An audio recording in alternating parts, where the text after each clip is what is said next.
الحمد لله نحمده ونستعينه ونستغفره ونؤمن به ونتوكل عليه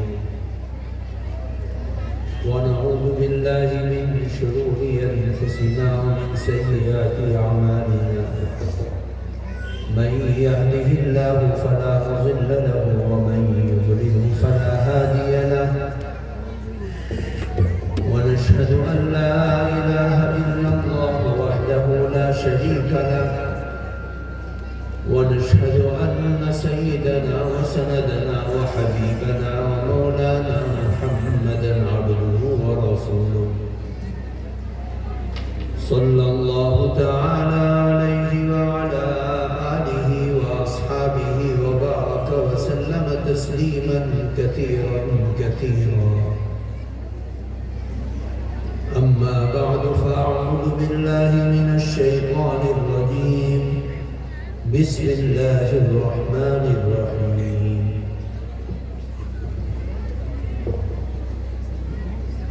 يا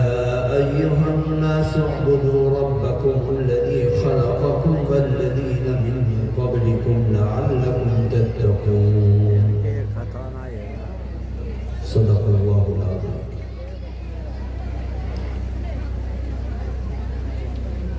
اس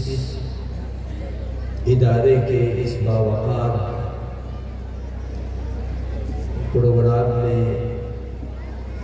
ہمارے اس اسٹیج پر انتہائی معزز علماء اعظام اور دینی و ملی خدمات انجام دینے والے ذمہ دار حضرات، خاص طور سے اس ادارے کے روح رواں اور سرپرست ذمہ دار، جن کی عظیم الشان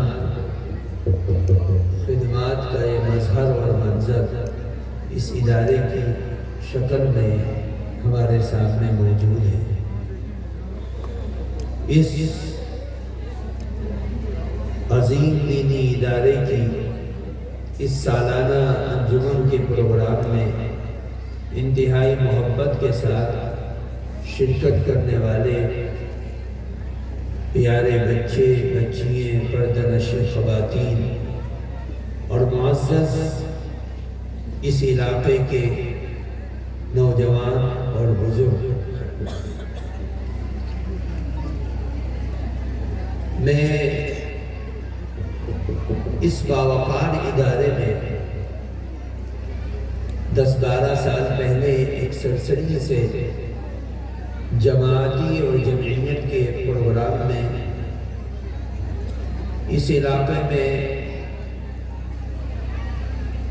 حاضر ہوا تھا، تو اس وقت اس ادارے کو بھی قریب سے دیکھا تھا. اب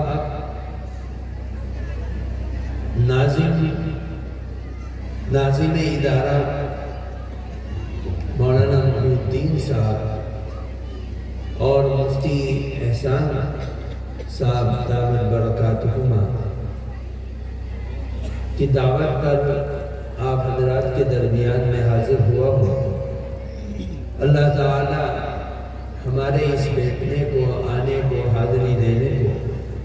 قبولیت سے مالامال فرمائے. مجھے یہ بتلایا گیا ہے کہ یہاں پر اس پروگرام میں شرکت کرنے والے مردوں سے زیادہ عورتیں بھی ہیں ماشاءاللہ، اور آس پاس سے علمی مشاغل سے تعلق رکھنے والے ذمہ دار حضرات بھی یہاں موجود ہیں. میں چند باتیں آپ حضرات کے سامنے گوش گزار کروں گا، کیونکہ ہم ایک ایسے پروگرام میں حاضر ہوئے ہیں جس پروگرام میں بچے اپنی سال بھر کی محنت کو ذمہ داروں کے سامنے، اپنے اساتذہ کے سامنے مدرسے کے معاونین کے سامنے اور مہمانان جو آپ کی دعوت پر حاضر ہوئے ہیں ان کے سامنے اپنے تعلیمی مشاور اور کاوش و کوشش کو پیش کرتے ہیں۔ اس طرح کے ادارے جن میں سالانہ فنکشن اور پروگرام ہوتے ہیں تقریباً ساری ہی دنیا میں ہوتے ہیں۔ ان پروگراموں کا مقصد اساتذہ، طلبہ، ذمہ داران آپ کے اس محبوب ادارے کے اندر کیا کر رہے ہیں، ان بچوں کی زبان سے، معصوم زبانوں سے، ان کی محنت اور کوشش کی شکل میں جو یہ بیان کرتے ہیں، مکالمے پیش کرتے ہیں، نظم و نعت پڑھتے ہیں، قرآن پاک کی تلاوت کرتے ہیں، ان بچوں کے معصوم زبان سے یہ الفاظ نکلتے ہیں اور دیکھنے والے، تعاون کرنے والے، ذمہ داری نبھانے والے، محنت کرنے والے، ان کے اوپر توجہ دینے والے، یہ سبھی حضرات ان کوششوں کو دیکھنے کے بعد یہ اندازہ لگا لیتے ہیں کہ ادارے کے اندر کام ہو رہا ہے۔ ہم دنیا میں جہاں پر بھی اس طرح کے اداروں کے اندر محنت ان بچوں کے پروگراموں سے جب اندازہ لگاتے ہیں تو ہمیں کھلی ہوئی آنکھوں کے ساتھ دکھائی دیتا ہے کہ مدرسے کے مخلص اساتذہ اور محنتی طلباء نے محنت کی۔ ان کی وہ زبان جو کسی گاؤں سے اٹھ کر آیا ہے، کنارے سے اٹھ کر آیا ہے، جس کی زبان سے نکلنے والے الفاظ ان کی مادری زبان میں ہونے کی وجہ سے صاف سنا نہیں جا سکتا اور سمجھا نہیں جا سکتا، لیکن جب یہ بچے ان مدرسوں میں آنے کے بعد اپنی مادری زبان سے ہٹ کر عربی زبان میں، انگریزی زبان میں اور ٹھیٹھ ہندی زبان میں جب یہ تقریر کرتے ہیں اور اپنی صلاحیت کو پیش کرتے ہیں تو یقیناً اندازہ لگانے والا اندازہ لگا لیتا ہے کہ ان بچوں کے اوپر کتنی محنت کی گئی، کتنی راتوں کو جاگے اور کتنا اپنا محنت اور جتن کے ساتھ انہوں نے وہ صلاحیت پیدا کی کہ یہ بچے الحمدللہ اپنی مادری زبان سے ہٹ کر دوسری زبان میں اپنے علوم کو، اپنی سیکھی ہوئی باتوں کو پیش کر رہے ہیں۔ اللہ تعالیٰ اس ادارے کو بھی خوب ترقیات سے مالا مال فرمائے کہ ماشاءاللہ اس ادارے کے طلباء نے صوبائی طور پر جو مسابقہ ہوا اس مسابقے کے اندر بھی نمایاں کارکردگی پیش کی اور اپنے ادارے کے ان عظیم الشان پیغام کو لوگوں میں دور دور تک پہنچایا، اور اللہ تعالیٰ نے اس ادارے کی محنت کو ہمارے صوبے کے اندر بھی باور کرایا اور لوگوں نے محسوس کیا۔ اس موقع سے جہاں ہم محنت کر کے ہمارے بڑے بزرگوں نے جو آج قبرستانوں میں پہنچ گئے، انہوں نے بے سر و سامانی کے عالم میں ان اداروں کی بنیاد رکھی۔ لوگ ان کو عجیب غریب نگاہوں سے دیکھتے تھے کہ یہ ہم سے پیسہ مانگتے ہیں، ان کے پاس کھانے کے لیے پیسے نہیں ہیں، چلانے کے لیے پیسے نہیں ہیں، پڑھانے کے لیے پیسے نہیں ہیں، یہ ایک ایک پیسہ ہم سے مانگتے ہیں اور بات کرتے ہیں کہ ہم تمہارے بچوں کو فری میں پڑھائیں گے، کپڑا دیں گے، کھانا دیں گے، تعلیم دیں گے، ہنر دیں گے اور ان کو روزگار سے جوڑنے کا کام کریں گے۔ اس زمانے میں جب لوگ نوالے کے لیے تڑپتے تھے، اتنے بڑے ادارے کی بات کرتے تھے اور تعلیم کی بات کرتے تھے، لوگ ان کو مجنون کہتے تھے، دیوانہ کہتے تھے، ان کی طرف نظروں کو اٹھا کر دیکھتے تھے کہ یہ کیا کریں گے، لیکن اللہ تعالیٰ نے ان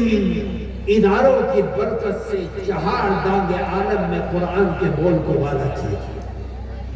آج دنیا کے کسی بھی خطے میں جائے، کونے میں جائے، الحمدللہ ہندوستان کے ان دینی اداروں کا فیض چہار دانگ عالم میں، مشرق میں، مغرب میں، شمال میں، جنوب میں، امریکہ میں، یورپ میں، افریقہ کے جزیروں میں، جنگلوں میں اور ایشیا کے کونے کونے پر اللہ کے قرآن کا بول والا ہے کہ ان گھروں میں جہاں تصور نہیں کیا جا سکتا تھا، آج مفتی، عالم، ادیب اور قاری بیٹھے تھے۔ ہم تصور نہیں کر سکتے ایک ایسے جنگل میں، جس جنگل کے اندر مکان بنا نہیں سکتے، بورنگ کر نہیں سکتے، اسکول بنا نہیں سکتے، چھت ڈال نہیں سکتے، کاروبار کر نہیں سکتے، وہاں کی لکڑیوں کو کاٹ کر باہر نہیں لا سکتے، باہر سے اندر نہیں لے جا سکتے، لیکن جب ان جنگلوں میں جانے کے بعد ان مسلم آبادیوں میں دیکھا تو قرآن کے حافظ اور قرآن کے قاری دکھائی دے رہے ہیں۔ کیا فیض ہے؟ فیض صرف ان مدارس دینیہ کا ہے کہ یہ بچہ کہاں سے پڑھ کے آیا، کسی عالم کے سامنے بیٹھا، کسی قاری کے سامنے بیٹھا اور دو زانوں بیٹھ کر، چٹائیوں کو بیٹھ کر، محنت کر کے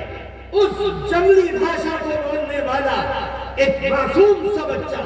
جب ان مدرسوں میں آیا اور اس نے قرآن کو سیکھا، علم کو سیکھا، فرائض کو سیکھا، واجبات کو سیکھا، اللہ کے نبی صلی اللہ علیہ وسلم کی محبت بھری احادیث طیبہ کو اپنے ذہن و دماغ میں بٹھایا تو آج وہ عالم بن گیا جس کے ماں باپ برسوں سے نسل در نسل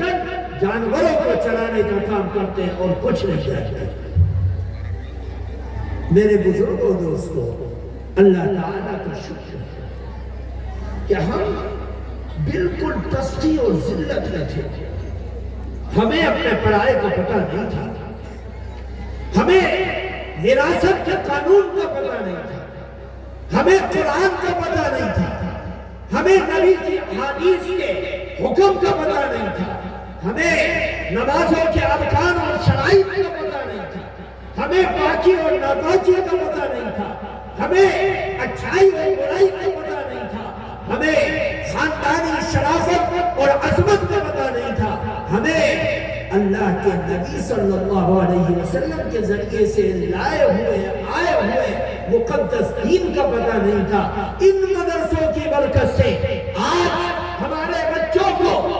قرآن بھی سکھلایا گیا، اس کے معانی بھی سکھلائے گئے، اس کے مطالب بھی سکھلائے گئے اور اس کی روح سے بھی ان کو باور کرایا گیا کہ آج ایک معصوم سا بچہ ایک کمزور سے گاؤں سے اٹھتا ہے، مدرسے میں آتا ہے، پڑھتا ہے، جھومتا ہے، رٹتا ہے، تڑپتا ہے اور تڑپتا قرآن کو یاد کرتا ہے تو قرآن کا حافظ بھی بنتا ہے، عالم بھی بنتا ہے، قاری بھی بنتا ہے، مفتی بھی بنتا ہے، مدبر بھی بنتا ہے اور اللہ کے نبی صلی اللہ علیہ وسلم کے احادیث کو پڑھنے والا، سمجھنے والا محدث بھی بنتا ہے۔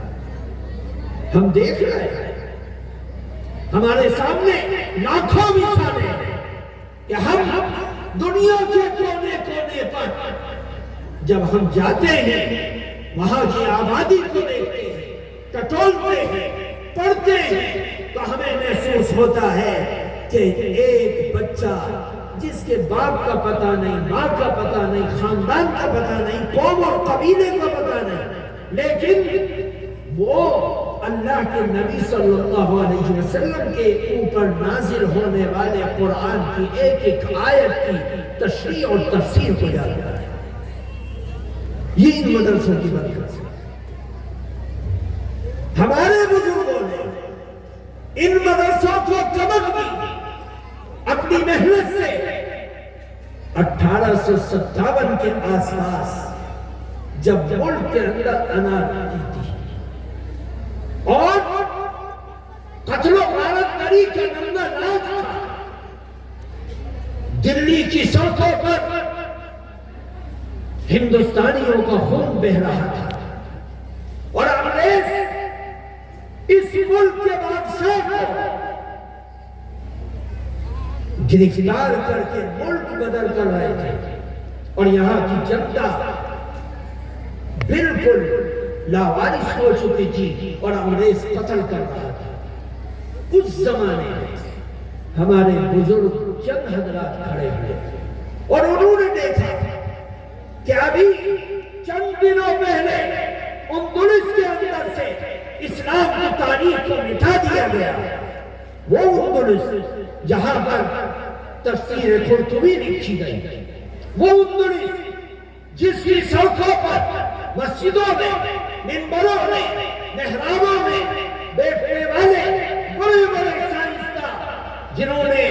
اپنی علمی وراثت کو دنیا کے اوپر بحث کیا،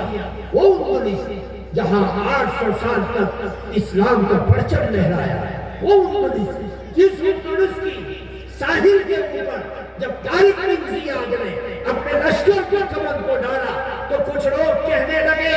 کہ چلو کب چلو گے اپنے گھروں کی طرف، اپنی ماں کے دیدار کے لیے، باپ کو دیکھنے کے لیے، بچوں سے پیار کرنے کے لیے۔ جب یہ انداز طارق بن زیاد نے دیکھا تو اپنی ایک قاصد کو بھیجا اور یہ حکم دیا کہ جاؤ جن کشتیوں سے ہم آئے تھے ان کشتیوں میں آگ لگا دو، تاکہ یہ فوجی، یہ مجاہد یہ دیکھ لیں کہ جن کشتیوں سے ہم آئے تھے وہ ایک سہارا کی ہمیں واپس لے جانے کے لیے، ان کو بھی ختم کر دیا گیا۔ اب منشا کیا تھا کہ اے لوگوں،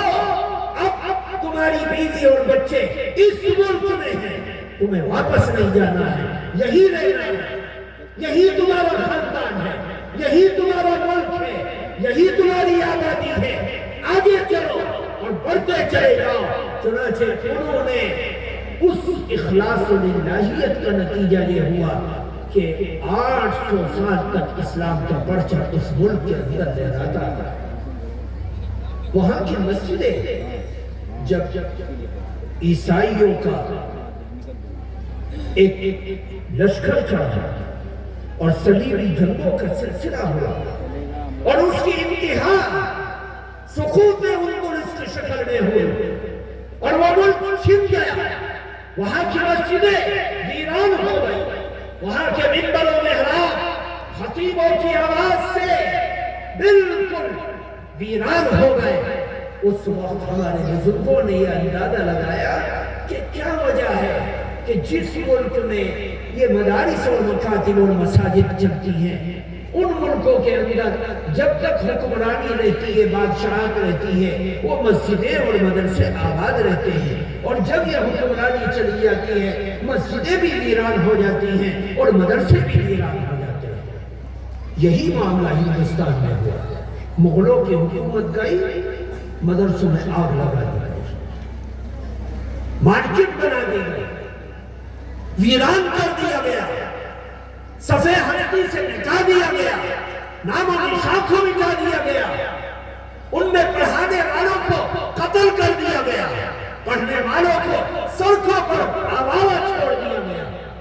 اللہ تعالیٰ نے ان بزرگوں کے دل میں یہ بات ڈالی کہ اب ہم ایسے مدرسے بنائیں گے جن مدرسوں کے اوپر حکومت کے جانے اور آنے سے کوئی فرق نہ پڑے۔ چنانچہ بڑے بڑے ادارے، سب سے پہلے 1866 میں دیوبند میں انار کے درخت کے نیچے پودا لگایا جاتا ہے، علم کا، پڑھانے والا بھی محمود ہے، پڑھنے والا بھی محمود ہے، اور اس انار کے درخت کے نیچے قرآن کی تعلیم کو دینے کے وقت میں خواب نہیں تھا کہ جو آج ہم اپنی آنکھوں سے دیکھ رہے ہیں اور پرکھ رہے ہیں۔ اس زمانے میں ایک آدمی انار کے درخت کے نیچے بیٹھ کر یہ سوچے کہ میری یہ صدا چہار تانگے عالم میں پھیل گیا ہے،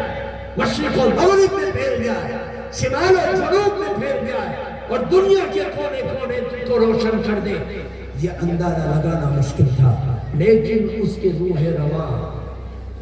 جو دلی کے فراش خانے کی ایک مسجد سے قال اللہ قال الرسول پڑھ کر آئے تھے، مولانا رشید احمد گنگوہی، مولانا قاسم نانوتوی، مولانا یعقوب نانوتوی، یہ حضرات جو اس کے اندر اپنی محنت اور اپنی جوانی کی قیمتی لمحات کو پیش کر رہے ہیں، اس کی سرپرستی کر رہے ہیں، اس کی پلاننگ کر رہے ہیں۔ ان سے پوچھنے والے پوچھتے ہیں کہ ان مدرسوں کا مقصد کیا ہے، تو وہ صاف اعلان کرتے ہیں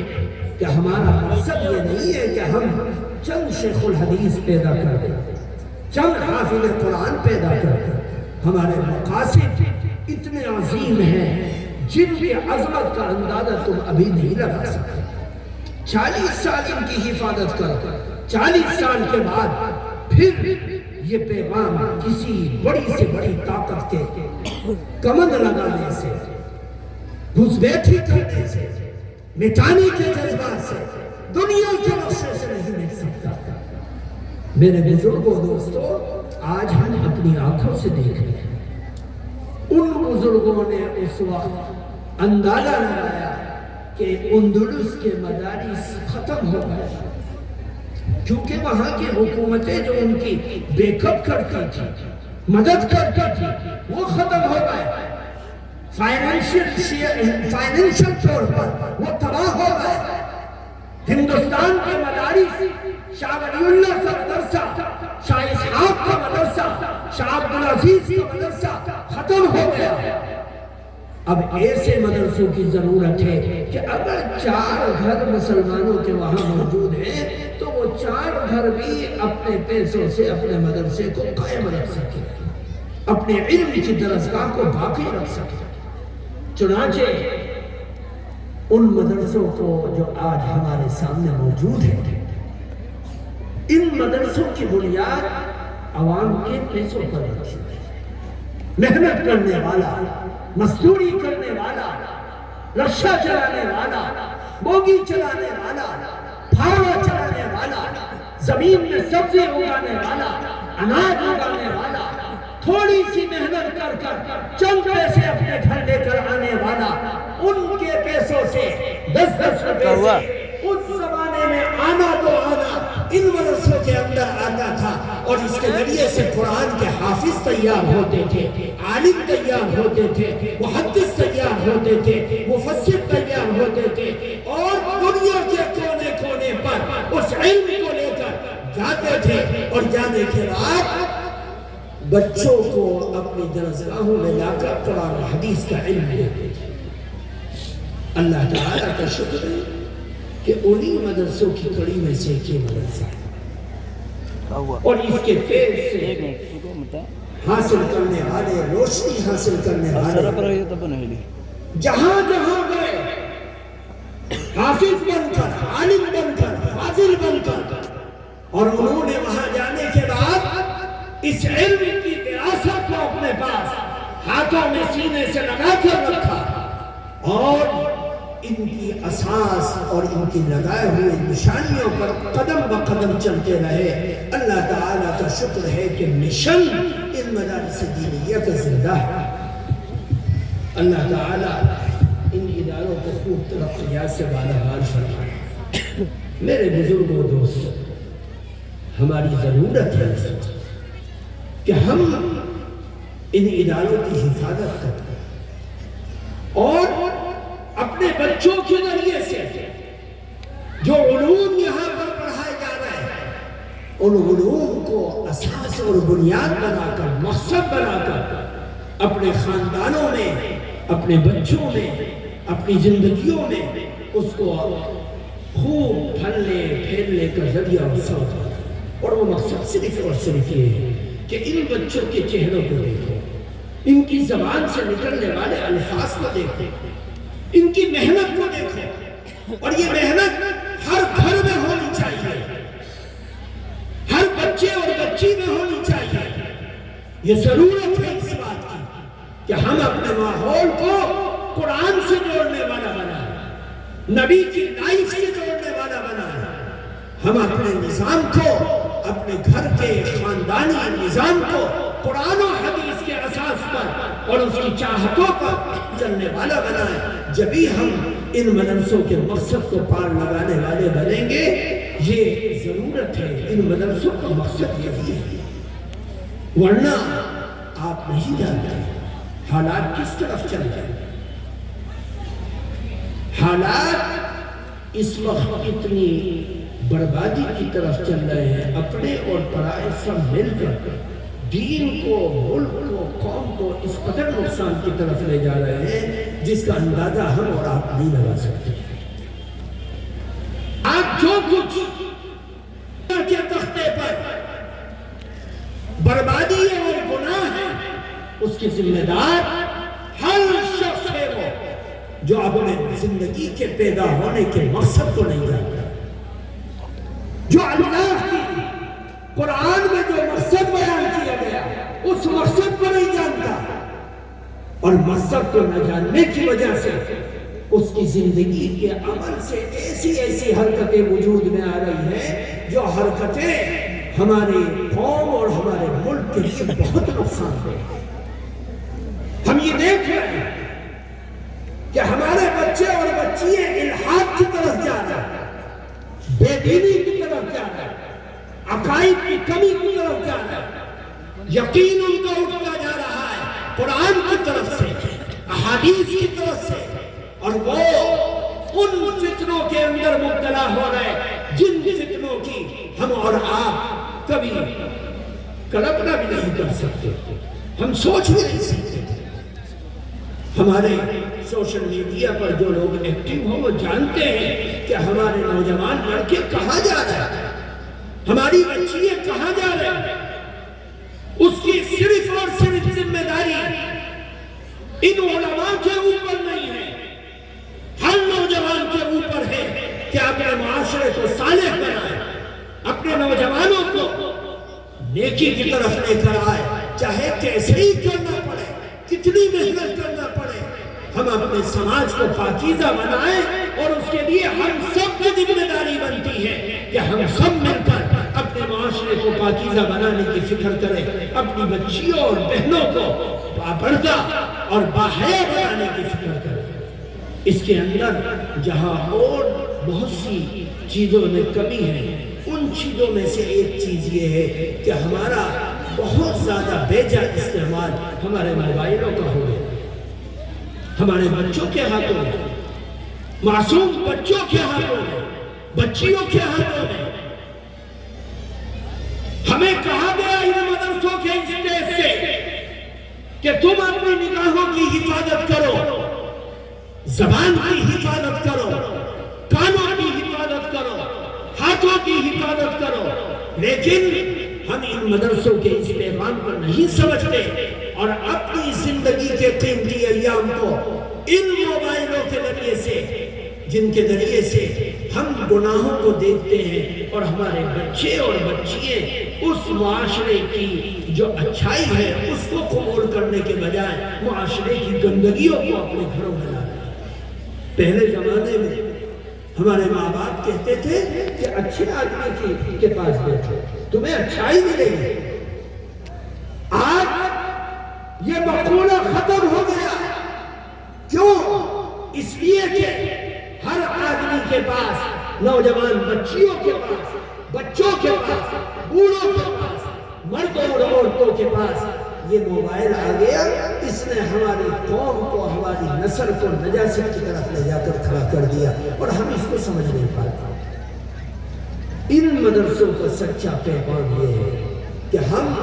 اپنے معاشرے کو ایک صالح معاشرہ بنانے کی فکر کریں اور اس کی طرف چلیں۔ یہ صالح معاشرہ ہماری زندگیوں کو بھی پاکیزہ بنائے گا،